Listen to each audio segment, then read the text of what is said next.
What if I told you the secret to a stronger, more fulfilling marriage isn't just one specific thing?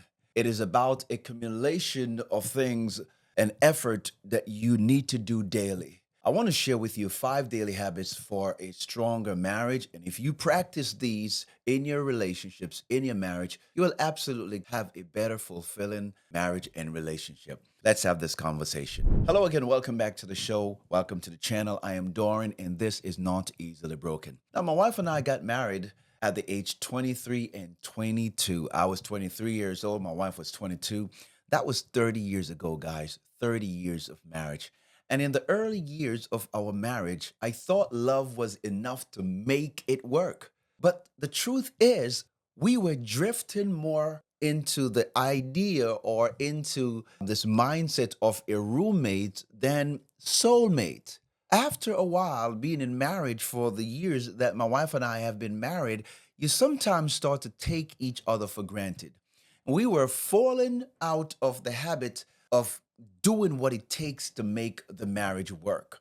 It is not that we were falling out of love. There's no such thing as falling out of love. The reality is that we stopped serving, we stopped giving, we stopped showing the attention that each other need in order for us to feel love. And that's when everything started to change. So we decided that we're going to change things and make it better by practicing habits that makes marriage work. And habit number one is be intentional about loving each other. Let me ask you a question. How often do you intentionally love your spouse? Not just saying I love you, but showing up and doing the work. I used to assume that my wife knew I love her. And of course, most spouses believe that, but they want to see it. They want to experience it. But intentional love is about going the extra mile. It's about leaving the notes and it's about giving the hugs. It's about sharing the intimacy at the right moment. It's about saying the right thing. Here is the reality, my friend. Intentionality turns the ordinary into extraordinary.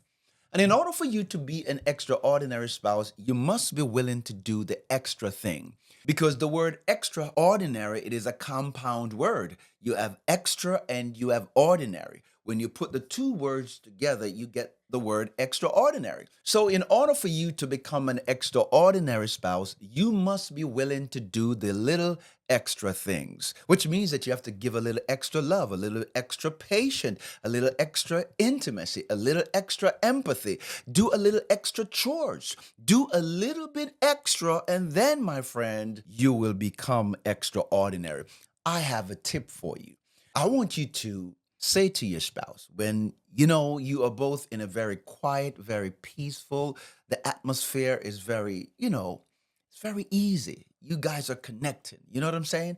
I want you to look at your spouse and say, hey, honey, what can I do to add value to your life today? Or what can I do to make life better for you, to make you feel more loved and appreciated? And listen to what they have to say. I'm here to tell you that that will transform their attitude, their mind towards you. Try it and see what happens. Habit number two, show appreciation. Do you thank your spouse for the little things? Yes, the little things. One day my wife looked at me and said, sometimes I feel invisible. In other words, she was saying that, you know what? I'm working hard. I'm doing a lot, but sometimes I don't hear you say, honey, thank you. I know that we all find ourselves in that situation, especially as I said, being married for 30 years. Oftentimes you start to not pay attention to the little things. And I begin to learn that it's always the little things that we do consistently that have the biggest impact in our lives and in our marriage. And so I started to say, thank you for being a wonderful wife. Thank you for being a great mother to our sons. Thank you for cooking my favorite meal. Thank you for making this house a home. Thank you for all that you do. Thank you for being there when I need you the most. Yes.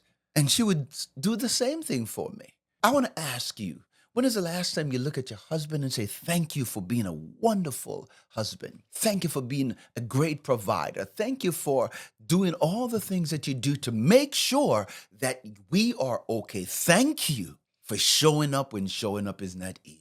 I'm telling you that when you do that, you make him feel like Superman, like he have wings that you just give him wings to fly. Literally. I'm telling you that it's what you use to boost his self-image, his self-esteem. It makes him feel like, man, he can go out and conquer the world.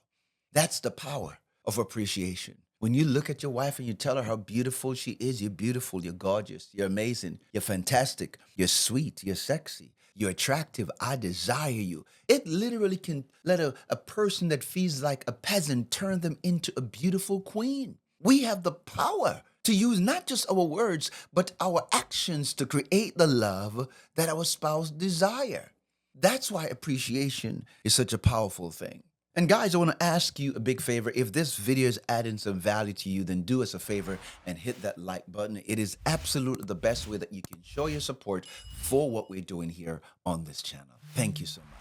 Now, let's look at habit number 3, show love and respect. Here is a hard truth, my friend. Love without respect doesn't last. I learned this the hard way, that my words and my actions must be aligned. And even when your words are not harsh, sometimes the lack of respect can make your spouse feel bad. I'm the only brother among 5 sisters, and so speaking and chatting and running my mouth was easy for me. And I had to learn to tone that down and be careful of what I say. Words have power. It can either build your spouse up or it can tear them down. Respect is not just about what you say, but it's how you say it. It's the tone, it's the timing, it's the intention. Yes. Respect is a part of what makes a marriage work. I want to challenge you to understand that love and respect are 2 key components for a successful marriage. A matter of fact, the Bible tells husbands to love their wives, even so as Christ loved the church and gave himself for it. The Bible tells wives to respect and honor your husband as unto the Lord. So love and respect is important. Love to a woman is like what sunlight and water is to a plant. A plant cannot survive without it. Your wife cannot survive without love and respect and honor. The same thing goes for your husband. Yes, respect for your husband is like what gasoline is to a Lamborghini. Baby, you can go a long way. You can make that man move mountains for you when you show love and respect. So it's important to show up every day respecting your husband. And of course, he has to earn respect. It's not just about him saying, oh, you got to respect me. No, that's not what it meant in real kingdom marriage. You have to show respect and honor, and both of you must respect and honor each other. But it's important to let your action speaks louder than your words, and that's when it's more easier, or it's much easier to respect and honor each other. Habit number 4, rely on God's help daily. Every day we face challenges, we feel stressed out, sometimes misunderstanding each other, unmet expectations. But the truth is, you can't do marriage well without God. You don't have the power to do it by yourself. God is the author of marriage, He created it. Yes, it's holy. Marriage is righteous. Marriage is a spiritual thing. It was created in the Garden of Eden before the fall. And so it was never God's intention for us to do marriage alone. And my turning point in my life and in our marriage is when I decided that I'm going to yield my marriage to God. I'm going to surrender it to God and ask God for help. I'm going to let Him be the guide. I'm going to trust Him more than I trust the love that I have for my wife. I'm going to respect marriage more than I respect each other in marriage. Yes, it at first seems awkward to me and to my wife, but I needed to anchor our marriage on the one who created it. And when you invite God into your marriage, when you allow Him to be there for you, and you're praying together, you are reading the Bible together, you invite God in your marriage, He brings peace, He brings harmony, it brings clarity. Even if your spouse doesn't want to pray, you don't need their permission to put them before God. All you need is a reason to pray for them. You need a reason to lay them before the Lord, and God will help you to do the rest. Yes. So it's important to make sure that God is at the center of your marriage, and He will help you. He will partnership with you to help you to build a better, stronger marriage and relationship. And finally, habit number 5, spend quality time together. Life is busy. We all know it. But the truth is, if you don't prioritize quality time, your marriage will feel like an afterthought. Yes, One of my wife's love languages, quality time. She loves to spend quality time with me, and I love to spend quality time with her. She loves uninterrupted time. And so I put away my stupid phone and I just focus on her, uninterrupted time. And when I do that, she feels valued, she feels heard, she becomes connected, intimacy, vulnerability. All those things happens when you really take the time to spend quality time together. And I don't care what your love language are or what how many love language you have. I believe that all of us in marriage wants to feel valued, and the best and easy way to feel valued is to stop everything and give them your undivided attention. If you commit at least 10 minutes a day daily to your spouse, you would be surprised how it will change their lives. Yes, just 10 minutes a day. And I'm not talking an hour. It would be good, and I would recommend that you spend more time together. But if you spend at least 15 to 20 minutes a day, undivided attention, no distraction, you laughing, you are building dreams together, you are communicating, you are holding each other, you're touching each other.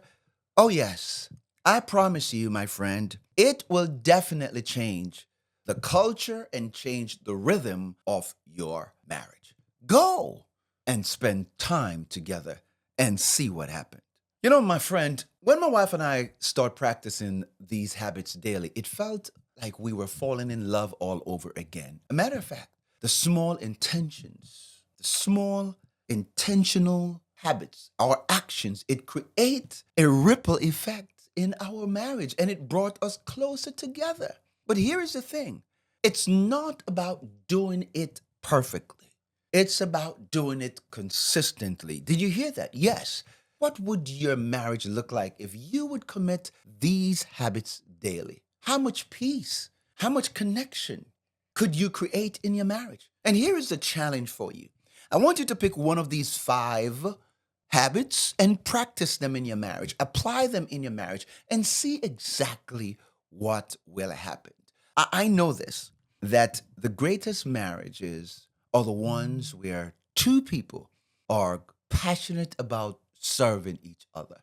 And when you do, my friend, you're going to realize that you don't find love where you get, you find love where you give. Because the act of love is not what you receive, it is what you give to it. And so, my friend, go out there and serve each other and watch how your marriage will bloom.